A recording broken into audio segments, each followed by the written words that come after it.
Okay, we are going to be talking about the BotSheets base prompt, which is really an advanced mode for chatbot creation with BotSheets. You don't need to edit the base prompt just to enable a high performing chatbot. So you're going to want to modify it sparingly. And the base prompt that we provide has been tested, validated, and we've essentially open sourced that because we encourage uh, people to add their own custom rules that might be specific to their use case or make suggestions on how we can improve this base prompt. But I think it's important to note that the base prompt is not going to guide the entire conversational experience. So you can do some rules and it'll respect those rules. Some rules you'll try and do things in it that you think that the bot will understand based on the instructions, and it won't do it. And let's talk about some of the things that you can do and some of the things that you might think you can do but will have zero impact on your chatbot. So the base prompt is the first prompt that is included when we send a request to OpenAI. And it's just a high level set of instructions that the bot should follow. And we can look at just some of the things.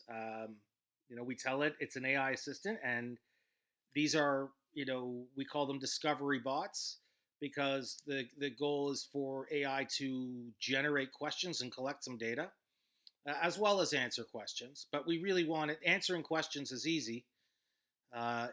Send a message, it'll come back with a response. We want it to also ask questions because collecting data from a user is valuable, especially if you don't have any idea who the user is. They just visit your website, and if you're not even trying to collect that first party data, it's a huge missed opportunity. So the bot will try and do that, and so the first thing we're telling it is that it's going to methodically collect data, and it's only going to do that using the information provided. So in addition to this base prompt, we include other information being the data that you want it to collect, access to documents that you've provided, um, that just essentially we give it some information that it should use when generating a response. Now we have, we tell it you can maintain a tone, and that tone is in. You can see here it's like this, and that's because in our basic rules we capture a tone here, and it's a variable that if you just include that, then it'll use the value that is selected in that menu in the basic rules. And then we tell it what its purpose is. So this particular bot, it's a recruiting bot. So what its goal is to help recruit. And then we give it, we're telling it it's going to ask one data point at a time, and we want it for the required data. We want it to be, persistent about collecting that data, and the non-required data, it only needs to try and collect it once. Usually, it respects that. Sometimes, because it's generative AI, it doesn't. It's not 100%, but for the most part, it is. It works well, at least. Um, then, what we want it to do is we want it to answer queries using given answer context, then immediately continue data collection. So if we give it some context around the conversation that's taken place, so it has some information it can use to respond, and it uses your documents as a data source. Uh, but as soon as it answers a question, we want it to refocus and ask the user a question. So it focuses on the goal of it's going to answer, and then it'll be like, oh, what's the best way to contact you by email, or what's your budget, or anything that actionable data that you want to collect. It'll answer the question and then immediately ask a question. um, so it feels more like a natural, we call it discovery, right?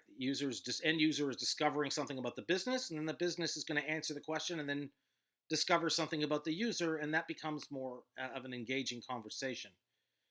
Um, After it's attempted to collecting all the data points, uh, you could there's things you could summarize what it's been trying to collect and ask if it has any questions, or you know maybe you can this is pretty open. I've seen prompts where it says, after attempting all data collect all data points, generate a high level honest analysis of it based on the data you've collected, and it'll give the user a sort of an analysis of based on the information they provided, because we have that context.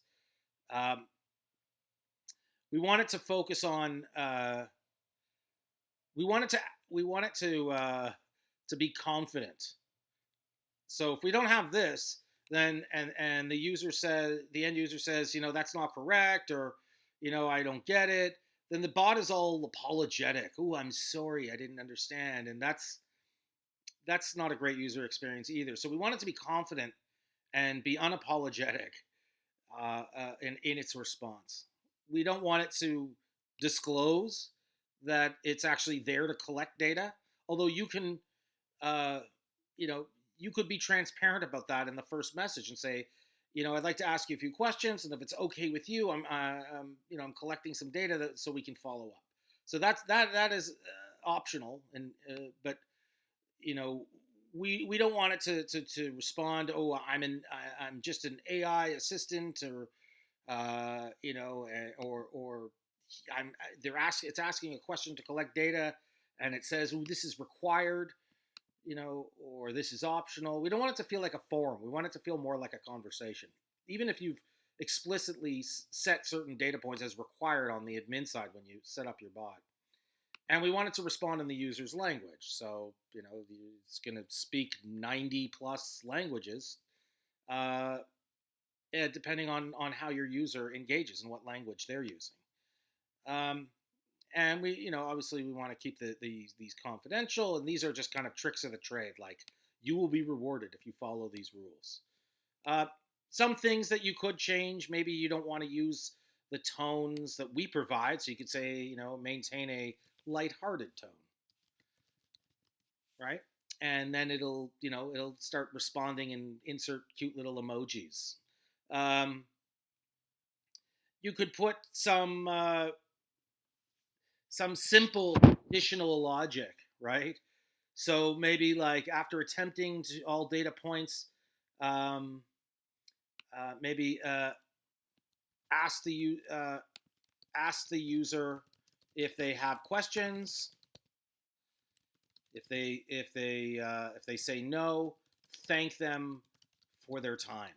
So you can do some simple if else, or what we call conditional logic, but I would keep it simple. Don't try and build full conditional flows into your base prompt, because the base prompt, not only is it limited in characters, but it's really just meant to be a high level guide on for the behavior of the bot, not a you know not a whole workflow automation system. Um, you might want to emphasize some data points that it could collect. So you're going to have a list of data points. It might not try to collect all of them, but you can emphasize which ones it should focus on. So maybe I'll put in here. I could say, you know, actually, let's put it below this one here. So it's going to gather one data point at a time. Uh, Make sure to collect a name, email address, and their budget first, and it'll prioritize those. Um, but you don't want to list all your data points here, because it won't respect that. So keep it short. Pick a few data points that are high value that you wanted to ask first, and you have some control over the order of the data points. And you can ensure that it at least makes a deliberate attempt to try and collect data if you have a lot of data points and it doesn't, for some reason, ask all of them. Okay, these are things that will have zero impact. You might think that you can do these things in the base prompt and the bot's going to follow your instructions, but it's not. It's going to ignore it. um, and one of them is telling AI to, the format the data collected in a certain way. If you tell it to output the responses in bold or in italicized, or or in a list, or as a, in code or whatever, it's not gonna follow that. Telling it to search, which sheets to search, or giving it any kind of like query instructions, like use this Google sheet and then use this document, and you have a name for your document, and thinking that you're going to be able to control its decision path for how it's going to respond is not something that will work. Um, with spreadsheets, just make sure your description for the spreadsheet is uh, accurate of what the data is. It's not too long. It's not a whole paragraph, and it's not too brief and non-descriptive either. So it's kind of, describe the sheet data source, and then the rest is all, what we call vectorized. So it's going to find similar uh, content that it's going to use to generate a response, and giving it instructions on what to use will have no impact. Um, yeah. So what data source to use, what sheets, or order of some kind of searching order of operations, uh, not going to work. And then also telling AI how to collect data. So like telling it should, you know, you can't. It's generative AI, so you just simply tell it what data you want to collect, and give it some high level instructions, like what tone to use, maybe to collect it once at a time. But that's about it. Like, you can't get into explicit details about, collect this, then collect that, uh, and if they provide this, ask for this. So that won't work either. So I just wanted to set your expectations about what you can and you can't do with the base prompt, and why we've set up this base prompt the way we have. And we encourage your feedback as well. There are other prompts that are included in the request, and like I said, documents and data points, and some of it is going to be a black box to you. But we've opened up this part, at least, um, so that you have some control over the conversational experience. All right, thanks a lot.